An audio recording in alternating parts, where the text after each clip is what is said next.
Tatlong lalaki patay sa rambulan sa bar sa Cagayan. Ugat ng gulo na pagtripan ng sospek. Naritong news scoop ni Judith Estrada Larino.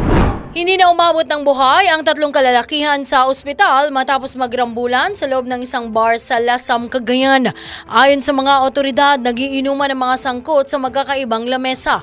At sa hindi malamang kadahilanan, bigla umanong hinamon ng suspect na si Oliver Pagaduan nang suntukan ang dalawang biktimang sina Rex Udarbe at Dennis Purificacion. Pagkalabas ng suspect, sumunod ang dalawang biktima at nagkaroon ng suntukan. Pero inilabas ng suspect ang kanyang dalang baril at binaril ang dalawang biktima na dahilan ng kanilang pagkamatay. Sinubukan umanong umawat ang kasama ng suspect na si Oliver Pagaduan, ngunit nabaril din ito ng suspect na sanhi rin ng kanyang kamatayan. Nabatid na napagtripan lamang ang mga biktima dahil doon lamang sila nagkita-kita at wala naman ng dating alitan sa pagitan ng suspect.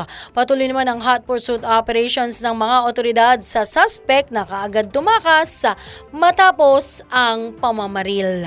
Yan ang aking news scoop. Ako, si Judith Estrada Larino, nagbabalita ng tama, naglilingkod ng tama.